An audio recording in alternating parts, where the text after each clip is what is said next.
Now, let's go to letter C. The quest for true wealth. So, anong ibig sabihin ng the quest for true wealth? Ang ibig sabihin nun ay quest mean pagnanasa o yung paghahanap o yung isang bagay na gusto mong makuha. The quest. Di ba? Of true wealth. Ano ba yung ating pagkakilala sa the quest for true wealth? So, dito,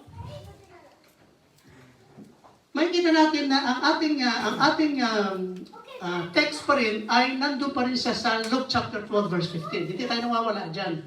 Nandiyan pa rin tayo. Okay? So, pinag-usapan natin lahat dyan. Ang sabi niya dyan, Jesus implies that genuine wealth is found in our relationship with God and in how we affect the lives of others. Dito naman sa Matthew chapter 6 verse 19 to 20, dito natin mapapag-aralan kung saan eternal value of heavenly treasures. So dalawa yung versikulo na ating pag-uusapan dito sa ating subject ngayon. Alright? So dito, meron akong ipipresenta ng mga real people about the people who ensnared by the quest for true wealth. Ano ba ibig sabihin ng ensnared? Ang ensnared na yan, sa Tagalog, ay yung mga tao na natrap, na caught in by the quest of a true wealth. Sino sila? Yan. So, in a word, increasingly driven by consumerism and materialism, the pursuit of wealth has often overshadowed the quest for spiritual fulfillment and ethical living. Dahil tayo po ay bombarded ng makamundong bagay, no-overshadow na yung ating kalagayan, ang ating spiritual fulfillment, at yung ating ethical living. So this relentless chase for more can lead to a hollow existence devoid of true meaning and happiness. So the biblical warning dito nga sa sinasabi natin sa Luke chapter 12 verse 15 and Matthew chapter 6 verses 19 to 20, it serves as timeless reminders that life's value is not measured by the accumulation of possessions, but by the richness of one's spirit and treasure laid up in heaven. So despite these teachings, many continue to fall into the trap of equating wealth with success and happiness, often with detrimental consequences. Ayan. Sino siya? Hindi natin kilala. Kahit ako, di ko kilala. Ang pala nalaman. Si Bernie Madoff. Sino siya? Bernie Madoff, once a respected figure in Wall Street, became infamous for orchestrating the largest Ponzi scheme in history. As the head of Bernard L. Madoff Investment Securities, Madoff promised and delivered unusually steady returns to investors, which fueled his reputation as a financial savant. However, beneath the surface of these successes lay a fraudulent scheme in which returns to old investors were paid with the capital of new ones, not from any legitimate profit. Biktima rin po kami dito, mga Ponzi schemes na ito. Marami yan. I don't know about you. Maybe one way or another, may nag-offer sa inyo ng mga, ito mga Pilipino kasi eh. Kung may narinig sila, oh sis, alam mo ba yun, may business dito. Ano mo na ba yun? Maganda to. Oh, meron ako isa-send sa yung mga link ha. Panoorin mo yung, ano na yan, mga video na yan. Maganda yan. Malaking kikitain natin dyan. Bakit naman mo isa-share sa akin, kung kumikita ka ng thousand dyan, hindi sarilinin mo na lang, bakit mo ibigay sa akin? So, ibig sabihin, naghahanap ka ng kakampi o naghahanap ka ng malin lang din. Although the business is legit, pero yung operation, yung kanilang ginagawa, ganun ang ganun. You're repeating the same thing kung anong ginagawa ng isa. Anyway, si Madoff, relentless pursuit of wealth, led him to deceive thousands of investors, including individuals, charities, and pension funds, accumulating billions of dollars in the process. his action is, sabi nga, his action is not, his action is not only devastated the financial lives of his client, but also eroded trust within the broader financial community. The exposure of this scheme in 2008 during the global financial crisis marked a significant fall from grace. So Madoff was arrested and later sentenced to 150 years in prisons, where he ultimately died. 150. So, anong reflection na makikita natin dito, mga minamahal ko kay Kristo? Based sa ating teksto, Bernie Madoff's life is a stark reminder of the perils of greed and deceit. Greediness. His story is a modern-day echo of biblical warning, such as those found in Luke chapter 12, verse 15 niya.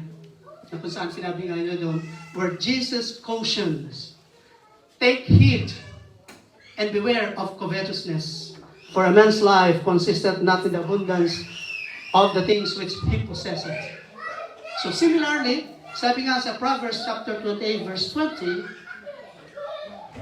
sabi nga sa Proverbs chapter 28, verse 20, warns, a faithful man shall abound with blessings, but he that maketh haste to be rich shall not be innocent. So sinasabi doon sa Proverbs na a faithful man shall abound with blessings. So kung maayos ang tagpo ng buhay mo, walang, sabi namin noon sa Middle East, pag sinabi lang kita-kita, ibig sabihin kung saan-saan pupunta yung buhay mo, kung maayos, then ibe-bless ka ng Panginoon. Pinag-aralan namin sa Old Testament survey yan kahapon na kung saan, kung hindi tama yung gagawin mo, ay may katumbas na blessing and cursing. Okay? So, for believers, Madoff's downfall served as a cautionary tale about the consequences of prioritizing material wealth above integrity and ethical values. It illustrates the destructive path of greed, not just to the individual but to society at large. So Madoff's legacy, marked by betrayal and the ruin of countless financial and personal lives, prompts a reflection on this nature of true wealth and success. So dito, makikita natin na si Bernie Madoff, ang story po niya ay it is a lessons of repentance and redemption. Sinasabi sa 1 Timothy chapter 6 verse 10, for the love of money is the root of all evil, na sinabi nga natin ng nakaraan, na which while some coveted after, they have erred from the faith and pierced themselves through many sorrows. While Madoff expressed remorse later in life, his action left a lasting impact that could not be undone. Huli na ang pagsisisi. Lagi natin dapat isipin yung walang nagsisisi sa simula, lagi sa huli. So bago pa mangyari yan, na ma-fall trap tayo, dahil sa kagustuhan natin na kumita ng pera, lahat ng bagay, kahit pa ultimo alam natin na mali, yung ibinigay sa atin ng isang kaibigan, kakilala, yun din ang gagawin natin para ibigay sa iba. So nagiging instrumento tayo ng pangliling lang. Alright? So, the narrative challenges Christians to consider how they manage their resources and the motivation behind their financial decisions. Bernie Madoff's story also offers a lesson of repentance and redemption nga na sinasabi natin kanina, na ito po ay nag-encourage sa atin to pursue a legacy of integrity, generosity, and faithfulness. Sino pa? Ayan. Si Elizabeth Holmes. Elizabeth Holmes emerged as a promising figure in Silicon Valley with the launch of Theranos, a company she founded with the bold claim of revolutionizing the medical industry. Her company promised to drastically simplify blood testing by using just a few drops of blood for numerous tests with quick and accurate results. At its peak, Theranos was valued at $9 billion and Holmes was celebrated as a visionary often likened to Steve Jobs. However, The reality behind Theranos was starkly different. Investigations reveal that the technology Holmes touted did not work as promised, and the company claims were grossly exaggerated. The tests were supposed to innovate healthcare were unreliable and put patients at risk. So, ano ang ating makukuhang lesson dito? The rise and fall of Elizabeth Holmes provide a compelling narrative of the dangers of deceit and ethical implications of the quest for wealth and recognition. Sa kagustuhan ni Elizabeth Holmes na makilala siya ng buong mundo, wala siyang pakialam kung ang tao ay malagay sa alanganin. Wala siyang pakialam doon. Basta gusto niya magkaroon ng maraming pera at ma-recognize siya bilang isang milyonaryo. So her story resonates with the biblical teachings about the truth and integrity as outlined, sabi nga natin, sa Proverbs chapter 12 verse 22. Ano sabi niya doon sa Proverbs chapter 12 verse 22? Kung meron kayong Bible, ang sabi niya doon, the Lord detests lying lips, but He delights in people who are trustworthy. So ganun ang Panginoon. So for Christians, Holmes' saga is cautionary reminder of the pitfalls of ambition untethered from ethical considerations. It highlights the importance of aligning one's action with biblical values as honesty, accountability, and the welfare of others. So dito makikita natin na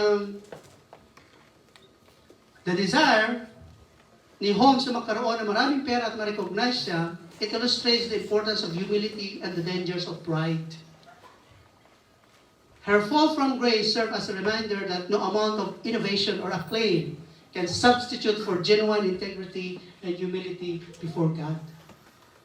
So in reflecting of the story of Elizabeth Holmes, believers are called to scrutinize their own pursuits and ensure that they are built on foundation of truth, transparency, and a genuine desire to serve according to God's will. This story invites us to prioritize ethical conduct. Kasi minsan nawawala yan eh. Hindi ba? Wala tayong pakialam kung tayo nakakasakit na ibang tao dahil sa kagustuhan natin na magkakaroon ng maraming pera. O sa anumang paraan na gusto natin magkaroon ng pera. This story, sabi nga rito, invites us to prioritize ethical conduct and spiritual integrity over fleeting worldly success. Next. Yan. Si Rockefeller pala ay isang Baptist.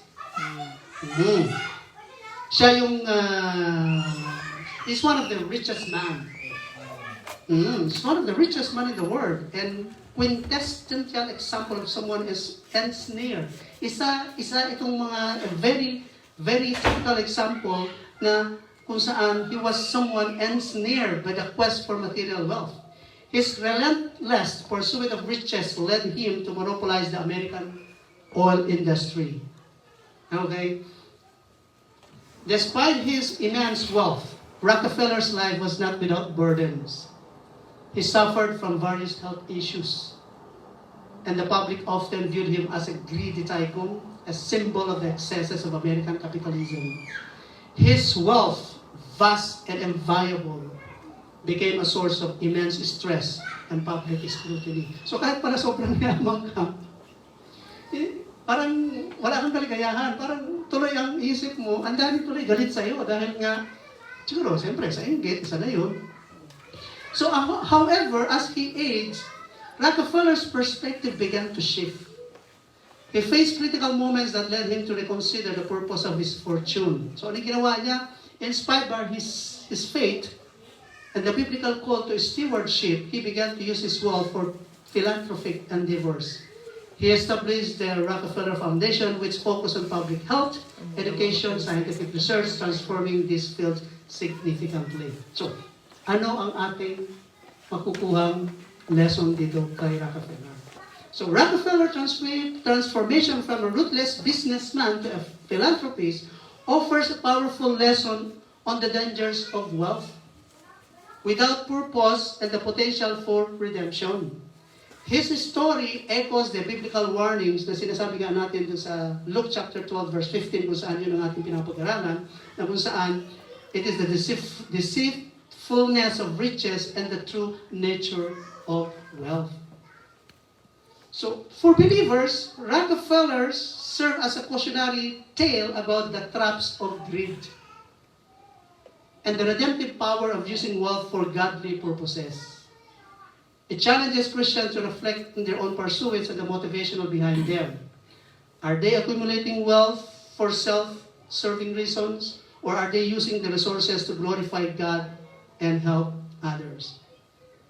So by examining Rockefeller's story, believers are encouraged to evaluate their priorities, consider how they use their God-given resources. Ayan. So, marami sa atin, sa kabila ng pinagpapala tayo ng Panginoon, ay wala tayo sa puso upang gamitin siya para ma-share, para tumulong, para magbigay ng ikalulugod ng Panginoon. So, sa conclusion nitong mga pinakita ko sa inyo mga minamahal, these examples underscores the dangers of prioritizing material wealth over ethical standards and spiritual values. So nawawala na yung pagiging isang Kristiyano na isang tao kapag natabunan na yan ng maraming pera. Nawawala na yun. They serve as modern day warnings, echoing the biblical teachings that true wealth is not found in earthly possessions, but in leading a life aligned with spiritual and ethical principles. The quest for true wealth. Anong biblical truth niyan? So, nandito pa rin tayo sa Luke chapter 12 verse 15 and Matthew chapter 6 verse 19 to 20. Alright. So dito sa Luke chapter 12 verse 15, let me read it again. And he said unto them, take heed and beware of covetousness, for a man's life consisteth not in the abundance of the things which he possesseth. And Matthew chapter 6 verse 19 to 20 says, lay up not for yourselves treasure upon earth, where moth and rust doth corrupt, and where thieves break through and steal. But lay up for yourselves treasure in heavens, where neither moth nor rust doth corrupt, and where thieves do not break through nor steal. So from this passages, I should say, the core truth is clear. True wealth is not found in accumulating material possession, but in enriching oneself spiritually and storing up treasures sa heaven. Yun ang biblical truth dyan. This teaching warns against the pursuit of earthly wealth, which can lead to covetousness, na pinag-usapan natin yung previously, a deep longing to possess what others have, and greed, both of which are contrary to the life and teachings of Jesus Christ. Ano yung biblical application na makikita natin dito mga binamahal? Wait, I bought something too. Avoiding greed. We also bought cookies. Pwede ba yun? Pwede. Ano sabi niya? Sino ang pwede natin makuhang example to avoid the greed? Ito. Si the rich young ruler na makikita natin sa Matthew chapter 19 verse 16 to 22.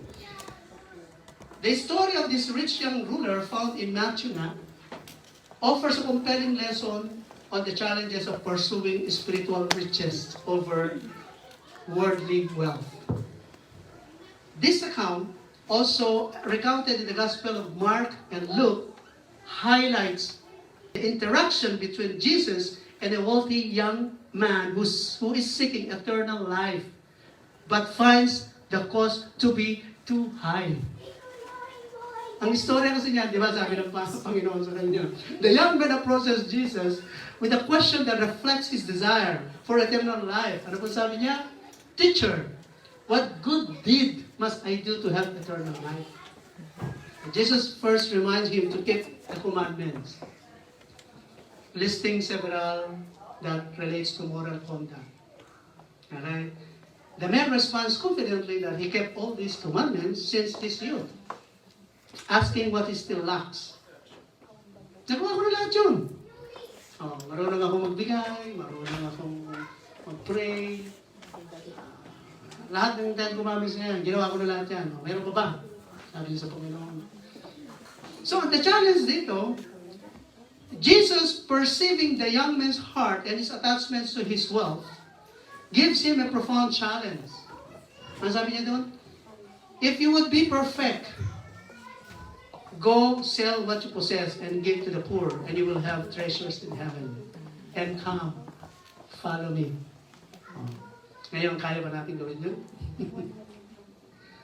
Kaya ba natin ibigay lahat ng pera sa bangko natin?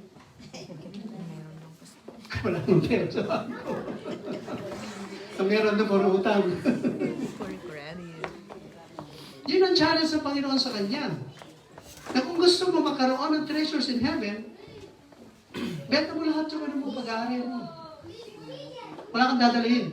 Then sumama ka sa akin. Follow me.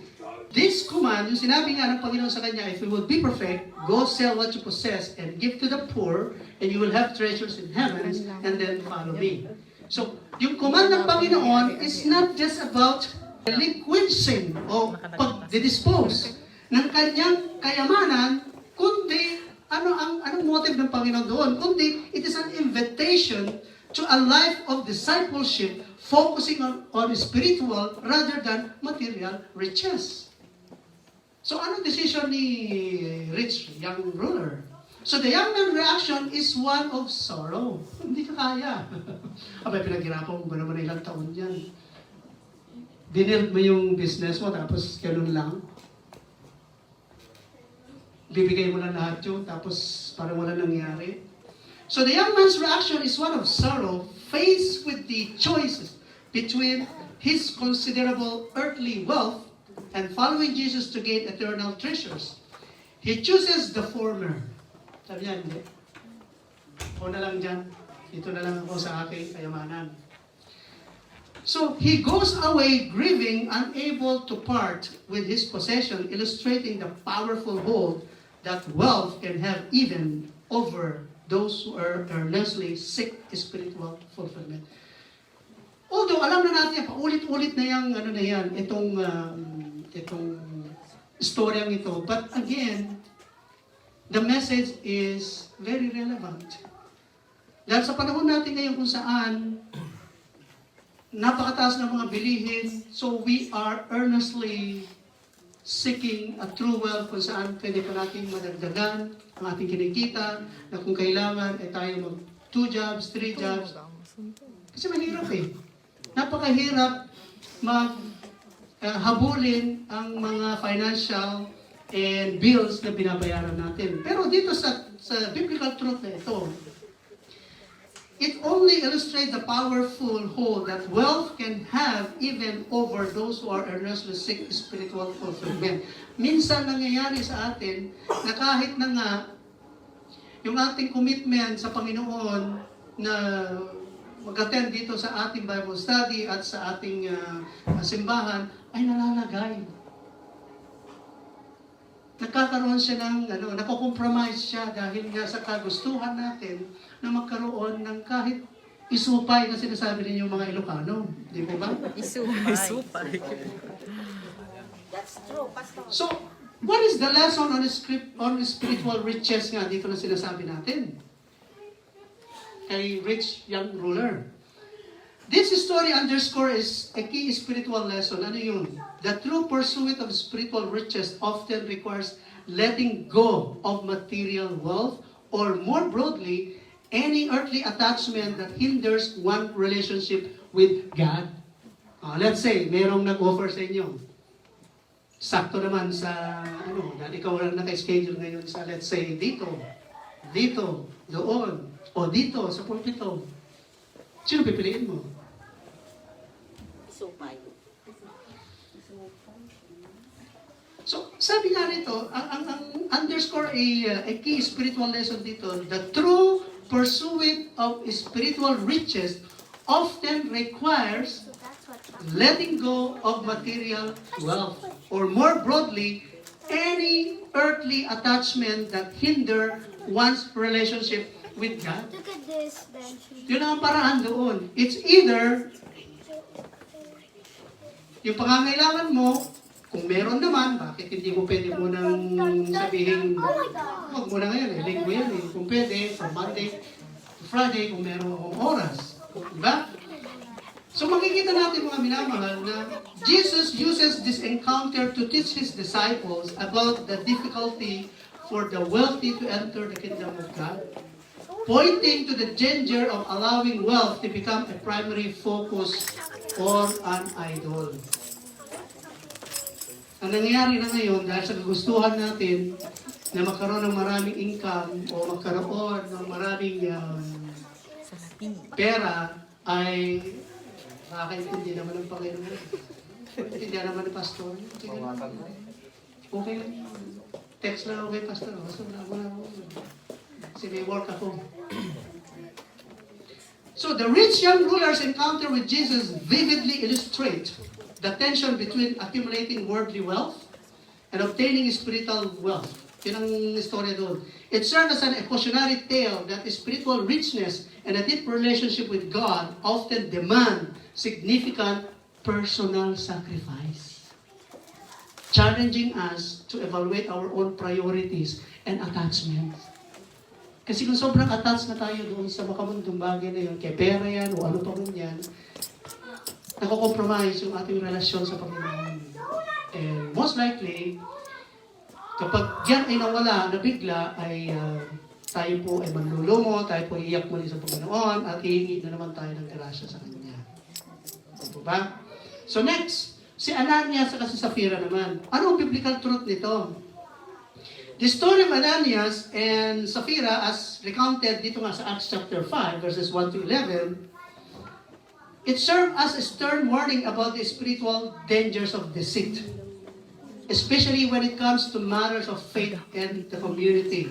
So this account occurs shortly after the formation of the early Christian church, where believers practiced a form of communal living, sharing their possession and resources. Na ginagawa naman natin dito. Pinapractice din naman natin yan. Okay? So, ang background naman ng insidente niya kung saan sila ay namatay, si Ananias at si Sapphira na mag-asawa nga, ay yun na nga, binenta nila yung kanilang piece of property. So, influenced by the generous action of others, na na-inspire sila, kaya sila rin nagbenta. And then, kagaya ni Barnabas nga, na nag-sold siya ng land niya. And then, they conspired to withhold part of the sales price, while presenting the remainder as the entire amount to the apostles, seeking to gain the appearance of generosity without the full sacrifice. So may deceit doon. Yung pinagbentahan nila, siguro kalahati lang ibinigay doon para lang maipakita nila doon sa congregation na sila ay mapagbigay. Sila rin ay nagbibigay.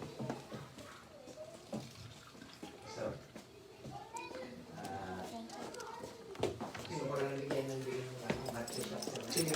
Ay. Diane Roller, avoiding grade. So, bakit kailangan natin avoid ang grade? So, avoiding grade, why? It is necessary or must avoid as a Christian. So, the context, yung pinakalaman ng Matthew chapter 19, verse 16, na-miss yung verses na pinaka-importante dyan, yung 22 to 24. Yun, pakiano mo, class mo.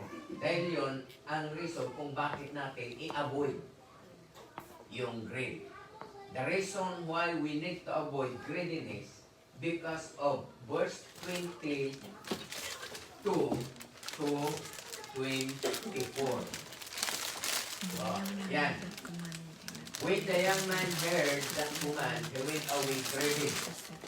So there was a command, if you notice, the pastor said that Jesus told him, because he's boasting that everything he did already about Christian living. And Jesus answered him that if it is true, go and sell all your possessions. The man went away. So, And because he felt great, because he had many possessions. Then the Lord answered him. Then Jesus said to his disciples, I assure you. What does it mean, the assure? That is a surety of something to be happen, right? I assure you, it will be hard for a rich person to enter the kingdom of heaven. Why? Pastor said a while ago, because his priority is earthly thing and not heavenly thing. And one thing more, to understand this verse, it says, again, so aside of hard for a rich person to enter the kingdom of heaven, there is another one in verse 24. Again, I tell you, it is easier for a camel. All of us knows what is camel. Camel, yung may bungkato sa likod na animal. Ayan. To go through the eye of needle than for a rich person to enter the kingdom of God. So the question, bakit mas madali daw yung kamilyo na papasok sa butas ng karayom kaysa sa isang mayaman doon sa kaharian ng Diyos? Ano ang kinalaman ngayon ng karayom? Kanibit na po yun. Tingnan nyo mas madali daw yung kamilyo na papasok sa butas ng karayom. So, hindi ba nagbibiro si Jesus dyan? Anong kinalaman ng kamilyo at ng karayom? Yan po, sir. Baka nandito si Pastorela. Ano ang kinalaman ng karayom? Hindi ko pa yan napag-aralan. So may background yan. Yung abot niya, apay nga inaramat ni Jesus, di abot, bakit niya ginamit yung butas ng karayom? Iniwan mo yung kanang serda? Allegorian or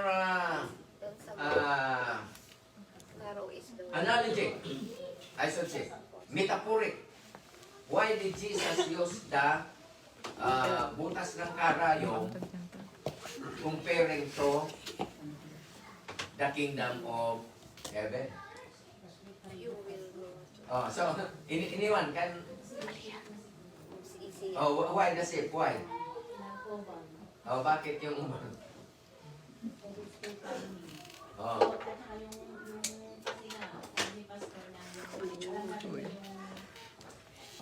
mayaman is, alam mo, iwanan mo yung kayamanan.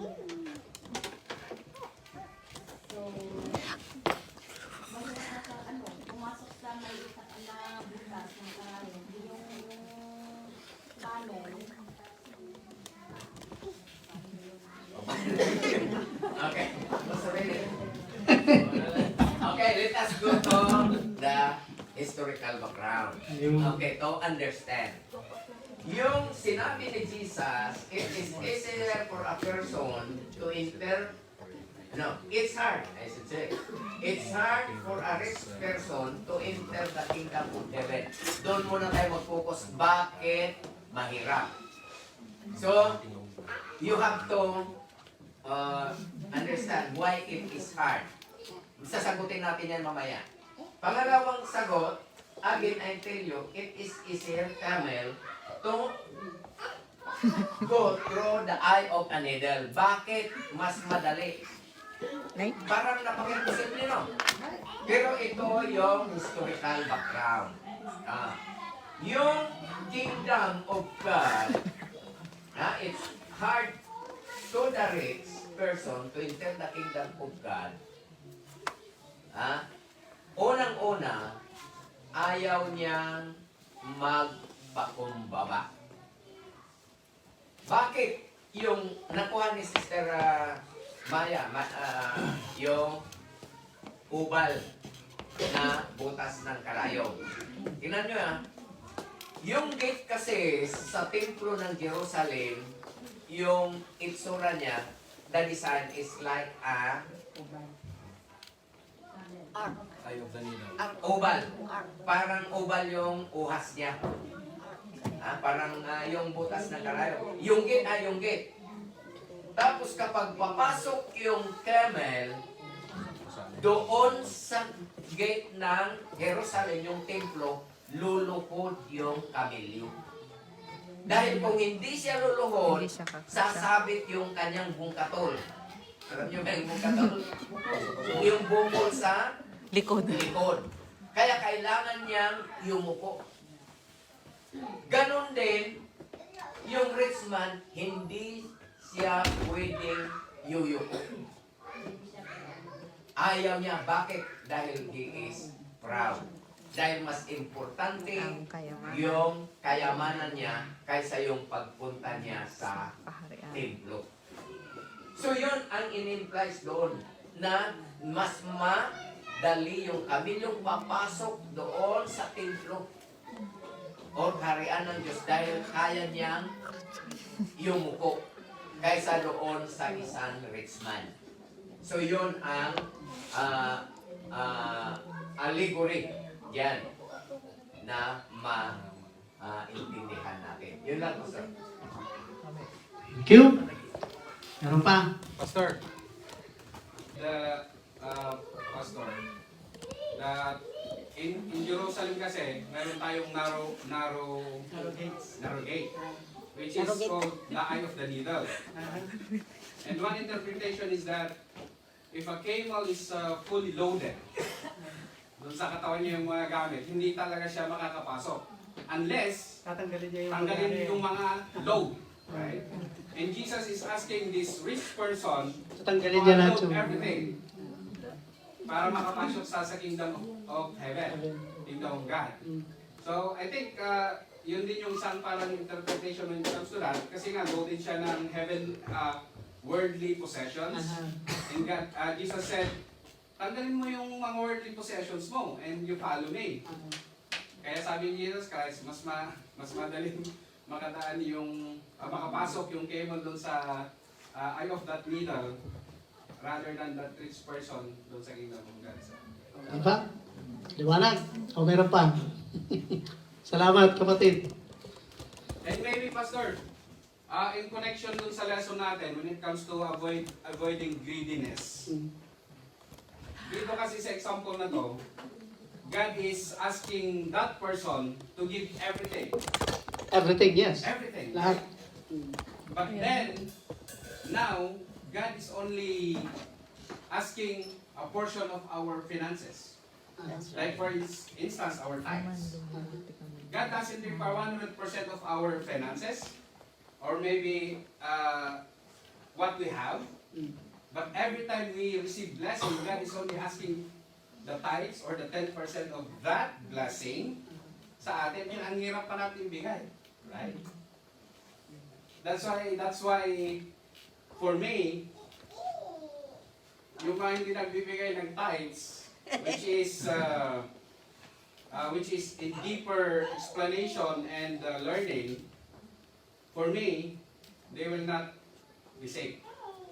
They cannot enter the kingdom of God, as it said in that verse too, Pastor. So, yeah, I think it's only 10%, but then Jesus is Asking for asking food. for the The whole, whole. but then for now, the Bible, God is only asking for 10%, but then it's hard for us to give. And there's more, right? Like God is asking only the Sunday for Jesus, for God, for us to be here. But then because of our mga extra works or second work natin, kasi nga, sayang. Yeah, yung sabi natin. And we compromise our time with the Lord. Yung mga bagay ba na yun, yung mga parang okay lang na hindi natin gawin, pero behind that, hindi pala okay. Kasi nga, mas mahirap pumasok sa yung mga ginagawa natin, mas mahirap tayo pumasok sa kingdom of God rather than doon sa kemo na papasok doon sa eye of the needle. Sige, basta. Avoiding greed, mga kapatid. Because today is Mother's Day, I want to use a mother to illustrate our topic for today. You know Naomi? Sino nakakilala kay Naomi? Ruth at saka si Naomi. Now, in Israel, there was a time that karoon po ng tayo. So, nawalan sila ng pagkain. And then, si Kapukayo po, yung asawa niya, si Elimelech. Elimelech, at saka si Naomi, nag-usap sila na kailangan nila lumabas kasi mamamatay sila sa Israel pag hindi sila labas. So, we go to the place Moab, which we tackled yesterday, Pastor. Moab. And kasama nila yung dalawa nila anak. In that place, in Moab, yung mga anak nila nagkaroon ng asawa, which is si Orpah at saka si Ruth. Now, after 10 years, namatay yung mga anak nila. No? Si Naomi, ay si Ruth at saka yung anak nila lalaki na dalawa, namatay yung anak ni Naomi. And then, sabi nung si Naomi, kailangan nilang umalis. Kailangan niya nang umalis kasi wala na yung mga anak ko. Matanda na ako, hindi na ako pwedeng mga anak para aksuhain nyo. Sabi niya. So,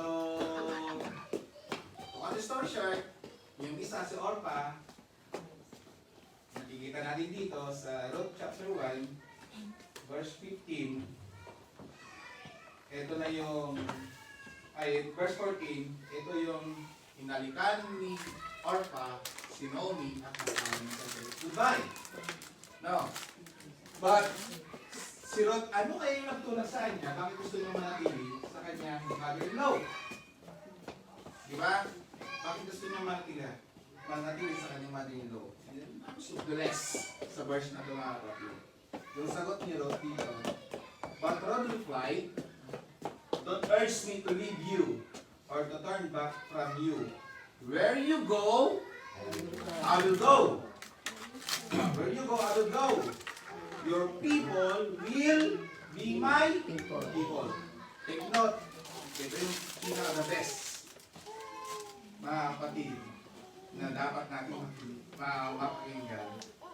Your people will be my people, and your God Will be my God. will be my God. No? Will be my God. Ito yung natutunan ni Ruth kay Naomi na mother-in-law niya. Kung paano siya nagsilbi sa Panginoon na pinagsisilbihan niya. Yun yung nakita ni Ruth kay Naomi na ayaw niya pakawalan itong nanay niya na to, mother-in-law niya na to, kasi nakita niya na sobrang saya, sobrang ganda ang nakikita niya na si Naomi ay meron siyang magandang relasyon sa ating Panginoon. In spite na walang na kasi babalik na sila sa lugar nila eh. Pero gusto niya pa rin Magstay. ano yung nakikita natin doon is na galing daw, hindi siya greedy, di ba? Oo. Right? Hindi siya greedy kasi yung sasama niya walang-wala eh. Babalik sila ng Israel ng walang-wala. Pero sometimes tayo mga tao, kung hindi tayo Be-benefit. hindi malalim yung pananampalataya natin, siyempre yung sasama natin yung meron. Yes. But if we have a deep relationship to God at hindi tayo greedy, at yun yung pinag-uusapan natin, ito yung lesson na pwede natin matutunan sa buhay ko ngayon. No? And can we just read one verse? 1 Corinthians chapter 6 verse 10. Start in 9. Okay, do you not know that the unjust will not inherit God's kingdom? Do not be deceived. No sexually immoral people, idolaters, adulterers, male prostitutes, homosexuals, thieves, greedy people. That's why I'm blessed na si Pastor tinuturo po sa atin how to avoid greediness. Why? Because it says there, will not inherit the kingdom of God. God bless you all.